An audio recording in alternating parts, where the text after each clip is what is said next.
14th.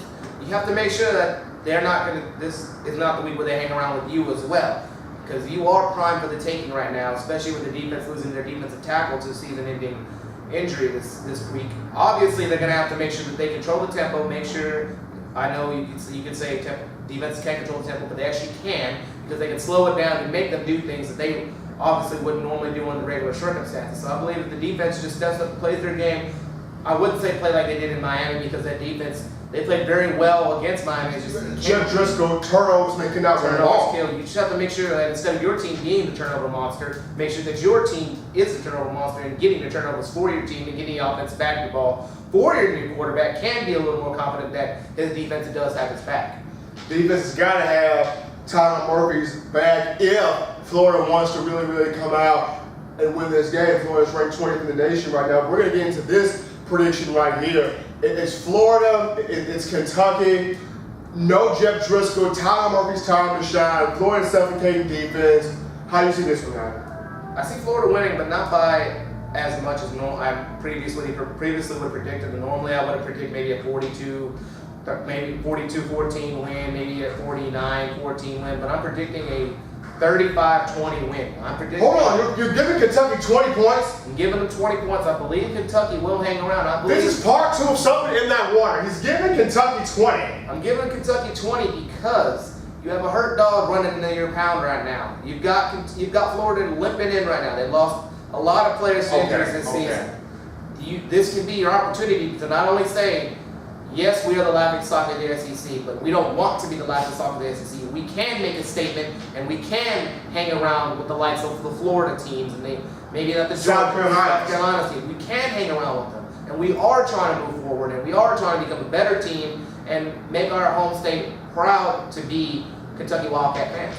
So, your final prediction again, 35-20. You're going to go 35-20 in favor of Florida. I'm going to pick Florida too, but I'm not going to say 35-20. I'm going to say Florida will win this game by a final score of 28-7. I think Kentucky gets 7 on the board, but I think with Florida's defense and their ability to not give up a lot on third down, and also with Florida at the quarterback position with Tyler Murphy, I think that they're going to give him an opportunity to really shine and really put up the numbers that he can be successful in this Florida offense. I'm going to go with Florida 28-7 over Kentucky. Another game that is wildly interesting coming up this week is Manziel takes on the Hogs.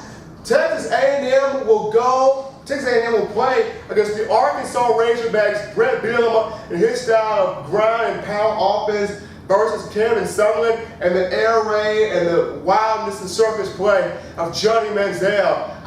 Could this be a fun game or what? It could be, and now I believe this will be the first test for some of these A&M players. Obviously, they already had their first test with Alabama. This will actually be their second test then. This will be their first road game of the season, and that's what I mean by it'll be their first test. They have yet to leave College Station and leave Kyle Field this entire season. They played the 3 straight games. They played three straight games at home against SMU. Actually, I believe they played 4 straight games at home. They've had SMU, Sam Houston State, and Rice, along with Alabama, all at home this season. They've had very good fortune of the schedule laying out that way. Now you start out your road slate against Arkansas, which obviously does have a very rugged stadium, and they can make a lot of noise, and I believe, of course, you've got the reigning Heisman Trophy winner coming into town. Everybody wants to go see him. Wow. And then you have this team that can make some noise, and I believe this will be a statement game, as we said, for Ole Miss. I believe this will be a statement game for Arkansas, where they can actually say, hey, we're still over here. We may not be having the season as everybody has in previous years, with the years when we had Tyler Wilson, McFadden, and all those boys, but we can still be a team that's lingering around the middle of the SEC, and we can hang around. Arkansas will look to hang around. Arkansas will look to knock off the Texas A&M Aggies this weekend as the Aggies go and take on the Hogs. Well, my prediction for this game between Texas A&M and Arkansas, I'm picking A&M to win this game, but it's not going to be the blowout variety. I'm going to pick A&M to win this game 35-28. And the reason why I'm saying this is because of the fact that Manziel's going to make plays. You can't physically stop Manziel. He's going to find a way to make something happen because he's Manziel. But I feel that with the running game of Arkansas, going in with the play action pass at the Razorbacks have. I feel like they're going to hang around. I feel like Texas A&M will not be able to put Arkansas out of the game quickly. So I like A&M 35-28, but it will not be a blowout. I think it'll be a close game.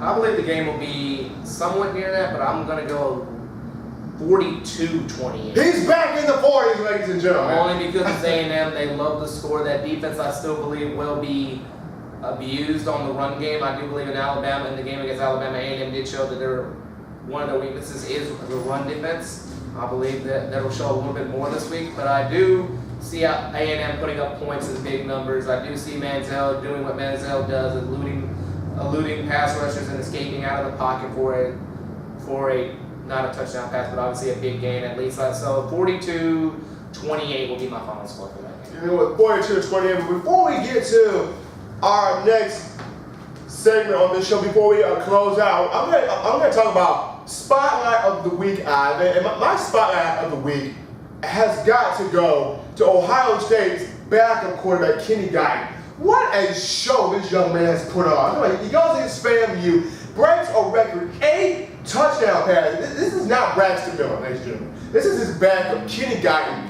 who was supposed to be the starting quarterback in Braxton Miller's freshman year, but lo and behold, head coach Urban Meyer saw something in Braxton Miller and makes Braxton Miller the starter. But since Braxton Miller has been so injury prone this season, Kenny Guiton decides to stay on, and my goodness, he got his opportunities. He has really showed up. So this kind of puts Urban Meyer back in his 2006 days when he was with Florida, where you have Chris Lee and Tim Tebow. You have two capable quarterbacks who can make plays and have unique things to bring to the table. So should Braxton Miller be worried about his job when he comes back? Because Kenny Guiton's really spinning the bean and really making things happen.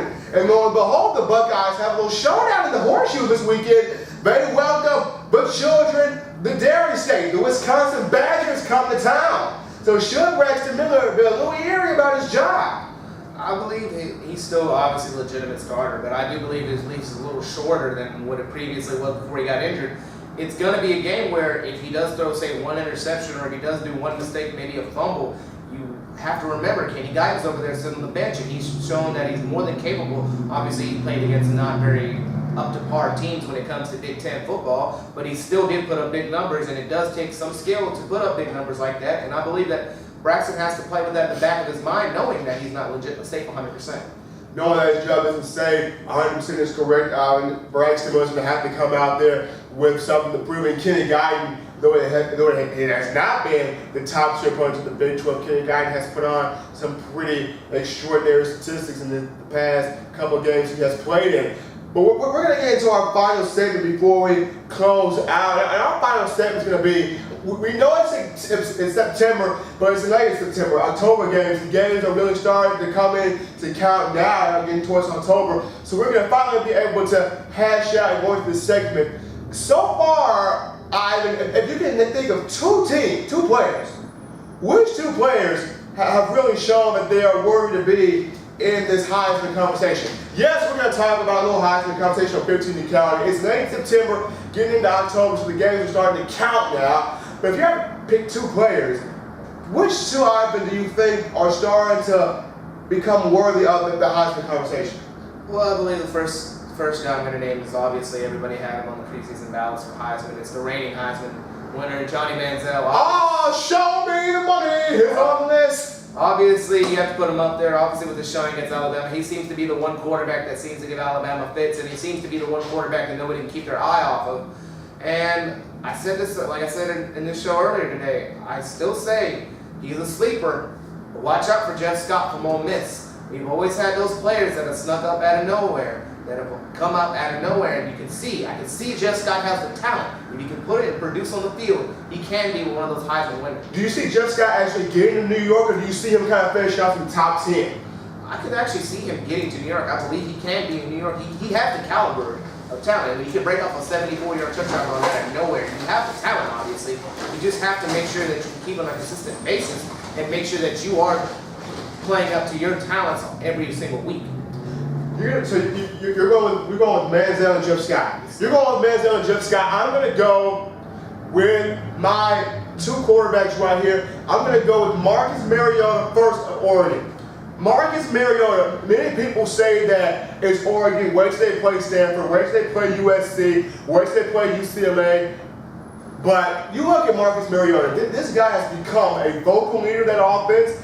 This guy, keep in mind, very accurate, very precise with the football, completion percentages off the charts, can really, really run the ball as a quarterback, very much of a dual threat guy. And he has that it factor. It's not just with the uniforms. It's not something in the uniforms. It's something in the style of play. Oregon can play ball. Marcus Mariota is on fire right now. He can very much backdoor his way in the top 5, going to New York. I like Marcus Mariota. Many people are saying, say Bridgewater, say Bridgewater, say Bridgewater. I'm not saying Bridgewater. Reason why I'm not saying Bridgewater, Teddy Bridgewater's outstanding, taking nothing away from him. But he has an exhibition schedule until Rutgers. He has an exhibition easy schedule until he has to go and play Rutgers. So instead of Teddy Bridgewater, I'm going to throw out my wild card from the SEC, Taj Boyd. I'm going to go with ACC Taj Boyd.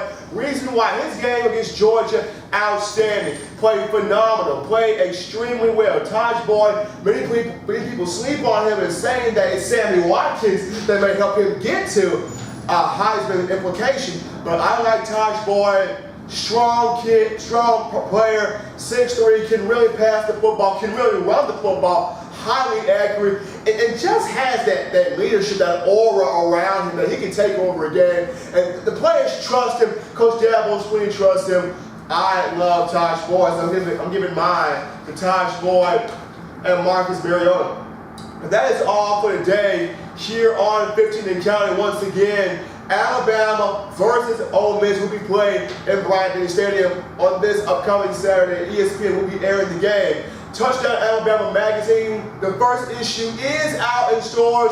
You can get that in Barnes & Noble, in gas stations, and stores, retail stores around the city of Tuscaloosa and surrounding cities. But if you can't make it to get Touchdown Alabama magazine itself, you're still in luck, fans. This is Tuscaloosa. We have here the initial copy of Plant Weekly, Tuscaloosa's favorite magazines, newspapers. Plant Weekly has all entertainment, sports news, music news, highly publicized magazine. I heard new, one of the main key cogs behind Planet Weekly. Allow Touchdown Alabama magazine material is published in Planet Weekly. So if you can't get to Touchdown Alabama's actual magazine, feel free to pick up a Planet Weekly. You're not missing a beat. You're still getting the same quality material.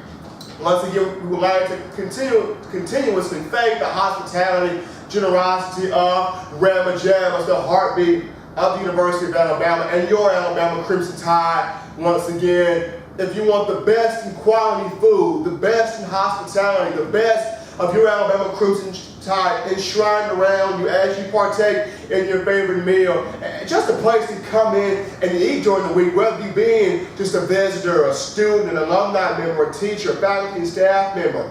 You come right here to Rama Jammas. They have exactly what you need. The ownership is just amazing. It's outstanding. You come right here to Rama Jammas. This water has become the staple of this show. Rama Jammas, best water on this side of town. You come right here to Rama Jammas. If you want to learn more about Touchdown Alabama magazine, you can always follow us on Twitter via Touchdown Alabama magazine at TD Alabama. You can also follow us on Facebook via Touchdown Alabama magazine and on Twitter. Not on Twitter, but at YouTube on Touchdown Alabama magazine. Speaking of YouTube, you can catch the 15 and Counting preview and recap shows on Thursday every day here at Rama Jammas via YouTube. For all of us here at Touchdown Alabama magazine and 15 and Counting, I'm your host, Stephen Smith, alongside my co-host, Ivan White. Enjoy the game this Saturday.